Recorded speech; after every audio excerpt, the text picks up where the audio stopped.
ခွေတိုင်းပြည်ပဲ့ကိုင်ရှင်ဗဟိုဘဏ်အကြောင်းအသေးစိတ်ပြီးခဲ့တဲ့ဘိုင်းတော့ကခွေတိုင်းပြည်မှာရှိတဲ့ဥပဘူးရဲ့ဘဏ်အကြောင်းပြောပြခဲ့ပြီးပြီနော်မကြည့်ရသေးရင်အပေါ်မှာဝင်ကြည့်သွားပေးပါအောင်နော်ဥပဘူးကရွာထဲမှာအချမ်းသာဆုံးဘိုက်ပူဆုံးခွေးကြီးပေါ့သူ့လက်ထဲမှာခွေးတွေရဲ့အယူတင်းကားတွေအများကြီးရှိတယ်သူကရှင်းငွေတွေထုတ်ပေးတဲ့အတိုးတွေစားထားတာကို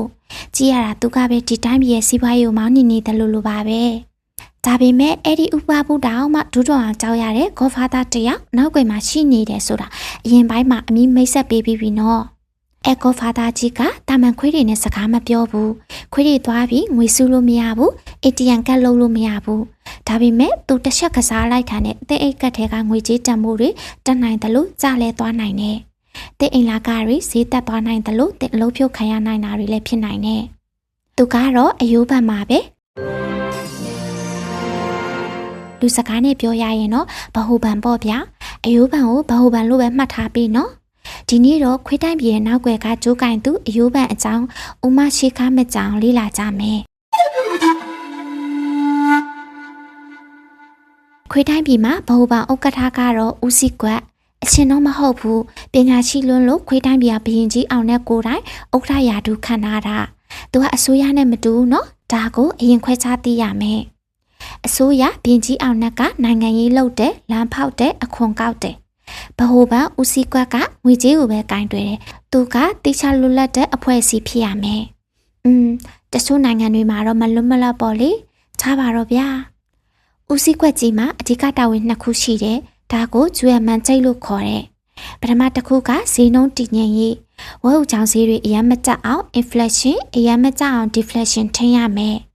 ဒုတိယကအလုပ်ကိုင်ရရှိရေးခွေးတိုင်းအလုပ်ချိနေရမယ်စီးပွားရေးမအေးဆက်စေရဘူးဒီနှစ်ခုကဒန်းစီတာနဲ့တူတယ်တစ်ဖက်ကနေရင်တစ်ဖက်ကမြင့်တက်တယ်စီးပွားရေးအရင်ကောင်းရင်ကုန်စည်နှုန်းတက်မယ်ကုန်စည်နှုန်းကျအောင်လုပ်ရင်စီးပွားရေးအေးပြီးအလုပ်လက်မဲ့များမယ်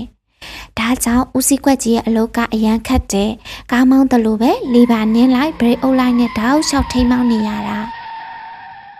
သူလက်ထဲမှာဒီကားကိုမောင်းဖို့ဂီယာ3မျိုးရှိတယ်တစ်ခုချင်းစီကြည့်ကြအောင်နော်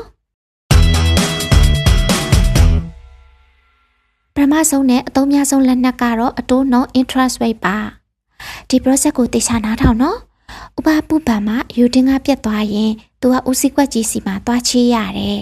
ဦးစီးကွက်ကြီးကဥပပူကိုတတ်မှတ်လိုက်တဲ့အတိုးနှုန်းကို base rate ဒါမှမဟုတ် policy rate လို့ခေါ်တယ်မြင်အောင်ကြည့်ပါခွေးတိုင်းပြည်မှာအားလုံးကအယူတင်ကားတွေတုံးဖြုံးနေကြတယ်အိမ်တွေအပြိုင်ဆောက်ကားတွေအပြိုင်ဝဲဝဲချောင်းတွေလူဝဲကြတယ်ဝယ်လို့အားများတော့ကုန်စည်နှုန်းတွေမိုးပေါ်ရောက်ကုန်ပြီး inflation ဖြစ်ပြီးဒီတော့ဦးစီးကွက်ကြီးက break အုပ်ရတော့မယ်သူကဥပပုတို့လိုဘဏ်တွေကိုကြီးညာလိုက်တယ်ဟေးဒီနေ့ကစပြီးငါဆရာပတ်စံရှိရင်အတိုး200%မဟုတ်တော့ဘူး900%ယူမယ်တဲ့ဒါကိုတိတ်ငတ်လို့ပြင်းထန်ခြင်းဖြစ်တယ်လို့ခေါ်တယ်ဘာဆက်ဖြစ်မလဲဥပပုကဟေးအောင်ကြောကြီးဘဟိုဘဏ်ကအတိုးတိုးလိုက်ပြီးငါလည်းမတက်နိုင်မင်းကိုအရင်ကအတိုး900%ရှိပေးနေတာကိုအခု12%တိုးကောင်းမှရတော့မယ်ကြောကြီးခမညာဟာဒါဆိုအတိုးတွေအရန်ကြီးသွားပြီးအိမ်မဆောက်တော့ဘူးကွာကားလည်းမဝယ်တော့ဘူးဆိုပြီးပေါ့တွေ့လားအတိုးကြီးတော့လူတွေပတ်စံမရှိတော့ဘူးမရှိတော့မသုံးတော့ဘူးမသုံးတော့ဝယ်သူနေပြီးကုန်စည်နှုန်းပြန်ကျသွားတယ်ဒါကကူလင်းတောင်းတဲ့ economy စီးပွားရေးကိုအေးခံခြင်းပါပဲပြောင်းပြန်ပြန်စဉ်းစားမယ်ခွေးတွေအားလုံးစိတ်တက်ကြအလုံးမလုံးဘယ်သူမှပတ်စံမသုံးမဲ့အိမ်ထဲမှာပဲအိမ်နေကြတယ် recession ဖြစ်နေတဲ့သဘောပေါ့ဒီတော့မှဦးစီးကွက်ကြီးကလီဘာနင်းပေးရတယ်ဂျုံငတ်လို့နူးညံ့ခြင်းပုံစံပေါ့ဟေးအတိုးနှုန်းချော့ချလိုက်ပြီးငါဆရာပတ်စံလာယူအတိုး100%ပဲပေးရမယ်ဆိုပြီးပေါ့ဒီတော့ဥပပုကလည်းခွေးပြူသူတွေကိုဟဲ့အောင်တွေအတိုးပေါ်ပေါ်လေးနဲ့ရှင်းပေးမယ်ကွာလာယူကြစီးပွားရေးလုပ်ကြလို့ဆိုဩတယ်ဒါမှစီးပွားရေးဆက်နိုးသွားမှာကို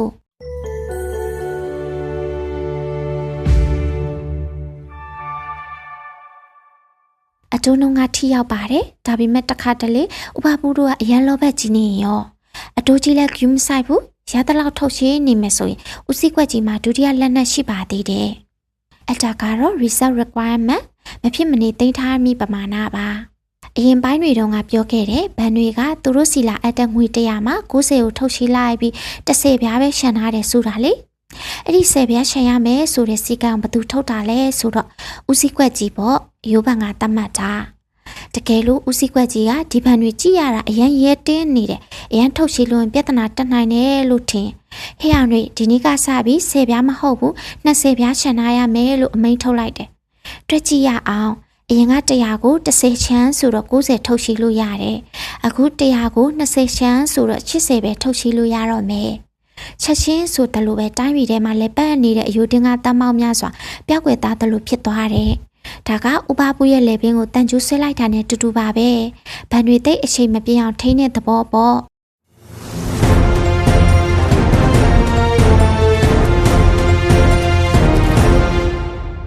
ကဲဒီပါနည်းနည်းရှုပ်တယ်ဒါပေမဲ့အရင်အရေးကြီးတယ်နော်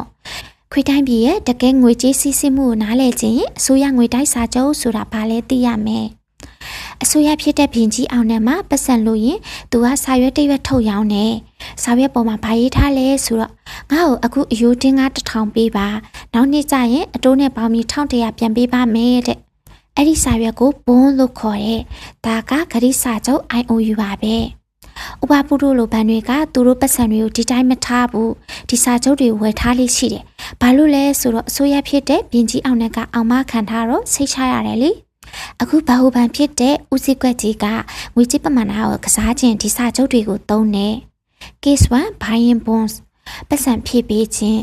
ဦးစီးကွက်ကြီးကတိုင်းပြည်ထဲမှာအယိုတင်ကားတွေနေနေတယ်လို့ထင်ဥပပုဘန်စီကိုသွားတယ်ဟေးမင်းလက်ထဲကအစိုးရစာချုပ်တွေကိုငါ့ကိုရောက်ငါမင်းကိုအယိုတင်ကကတ်ပေးမယ်ဆိုပြီးဝယ်လိုက်တယ်ရလက်ကတော့ဗန်လက်ထဲကစာရွက်တွေပါသွားပြီးအစားထိုးအနေနဲ့ယူတင်ကားတွေရောက်လာတဲ့ဗန်ကယူတင်ကားတွေပေါ်သွားတော့ခွေးပြည်သူတွေကိုထုတ်ချေးတယ်မန်နီ supply တက်လာတဲ့ case 2 selling bonds ပတ်စံဆုပ်ယူခြင်းဦးစီးကွက်ကြီးကတိုင်းပြည်မှာပတ်စံတွေအများများပြီး inflation ဖြစ်နေတယ်လို့ထင်ဟေးဥပပုငါမှအစိုးရစာချုပ်အကောင်းစားတွေရှိတယ်ဝယ်မလားအတိုးမိုက်တယ်နော်ဆိုပြီးသွားရောက်နေဥပပုကမလောက်ဆရာအတိုးမြင်တော့ဝယ်လိုက်တယ်ရလက်ကဥပပုဗန်လက်ထက်ကအယိုတင်ကားတွေဦးစီးကွက်ကြီးစီပါသွားတယ်ဗန်မှာအယိုတင်ကားတွေနေသွားတော့ထုတ်ချေးစရာမရှိတော့ဘူးမနီ supply ကျသွားတယ်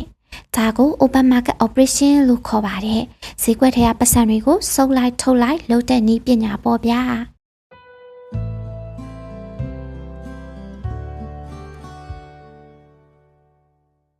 တကယ်လို့အပေါ်ကနီလန်းတွေအကုန်သုံးပြီးအတိုးနှုံးလဲ300ရာခိုင်နှုန်းထိရှာပြီးပြီဒါပေမဲ့စီးပွားရေးကမတက်လာဘူးခွေးတွေကကြောက်ပြီးအိမ်ထဲကနေထွက်မလာကြဘူးအဲ့ဒီကဦးစီးကွက်ကြီးကသူ့ရဲ့နောက်ဆုံးဝက်ပဲနျူကလ িয়ার ဝက်ပုံးကိုထုတ်သုံးရတယ်အဲ့ဒါကတော့ quantitative easing လို့ခေါ်တဲ့ငွေရိုက်ထုတ်ခြင်းပါပဲဒါပေမဲ့ခွေးကြီးထင်တယ်လို့လင်းပြန်ပေါ်ပါနဲ့အယိုတင်ကအိတ်တွေကျဲချတာမဟုတ်ဘူးနော်သူကဒီလိုလုပ်တာဦးစီးကွက်ကြီးကပြင်ကြီးအောင်နှက်ကိုခွင့်တောင်းပြီးတင်ကထုတ်ဆက်ကြီးကိုနှိပ်ကနန်းတွေရိုက်ထည့်လိုက်တယ်တောင်းအယိုတင်ကတန်း1000ထွက်စီတတိဆိုပြီးပေါ့ပြီးရင်အဲ့ဒီဖန်တီးလိုက်တဲ့အယိုတင်ကအသစ်တွေနဲ့ခုနကပြောတဲ့ဘွန်းအစိုးရစာချုပ်တွေကိုဈေးကွက်ထဲမှာလိုက်ဝယ်ဖြစ်တယ်အတင်းတမလိုက်ဝယ်တာမျိုးပေါ့ရွေချက်ကတော့ဘဏ်တွေကုမ္ပဏီတွေလက်ထဲကိုငွေသားတွေအတင်းထိုးထည့်ပေးလိုက်တာပါပဲရောဒီပတ်စံတွေယူပြီးရင်တိတ်မထားနဲ့တခုခုလောက်ကြစီးပွားရေးလောက်ကြဆိုပြီးတွန်းအားပေးတာပါဒါက2008ခုနှစ်ဗဏ္ဍာရေးအကျပ်တဲတုန်းကအမေရိကန်ဗဟိုဘဏ်လုပ်ခဲ့တဲ့နည်းလမ်းပါပဲ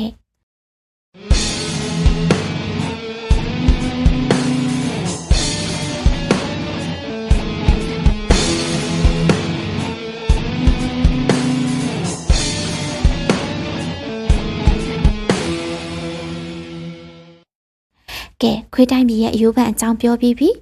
ဘာလို့ဒါတွေကိုကျွန်တော်တို့သိဖို့လိုတာလဲ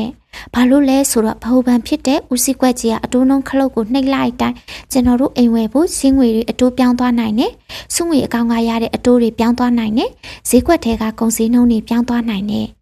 စီးပွားရေးမှာ don't fight the fight ဗဟိုဘဏ်ကိုမဆန့်ကျင်နဲ့ဆိုတဲ့စကားရှိတယ်ဦးစီးကွက်ကြီးက break အုပ်နေတဲ့အချိန်မှာကိုကအတင်းတိုးပြီးစီးပွားရေးရှယ်ရင်ခံရတတ်တယ်ဦးစီးကွက်ကြီးကလီဘာနင်းပေးနေတဲ့ချိန်မှာကိုကလိုက်ပါစီမျောတက်ရမယ်အနည်းရှုပ်လိုက်ရင်ဗဟိုဘဏ်ဟာစီးပွားရေးရဲ့ရင်မောင်းကြီးဖြစ်တယ်သူရဲ့လီဘာနဲ့ break ကအတုံးနှုံးဖြစ်တယ်သူရဲ့လေပင်ကျိုးက reserve requirement ဖြစ်တယ်သူရဲ့မော်စွမ်းအင်က money printing ဖြစ်တယ်ဒီလောက်ဆိုရင်ဗဟိုဘဏ်အကြောင်းတော်တော်လေးဆရာကြားသွားပြီလို့ထင်ပါတယ်နော်နောက်ဗီဒီယိုမှာအယိုးပန်ကြီးပြိုလဲရင်ဘယ်လိုဒုက္ခရောက်မလဲဆိုတဲ့ပုံနဲ့တဲ့အပိုင်းကိုဝင်ကြည့်ကြမယ် ဒီနေ့တော့ဒီလောက်ပါပဲနော်ဗီဒီယိုလေးကိုပြည့်အောင်ကြည့်ပေးလို့ကျေးဇူးပါနော်ဘုသူတရရဲဆိုရင် like share subscribe လေးလုပ်ခဲ့ပေးဖို့မမေ့ပါနဲ့နော် See you in the next video အားလုံးပဲစိတ်ချမ်းသာကိုယ်ကျန်းမာရှိကြပါစေဗျာတတာ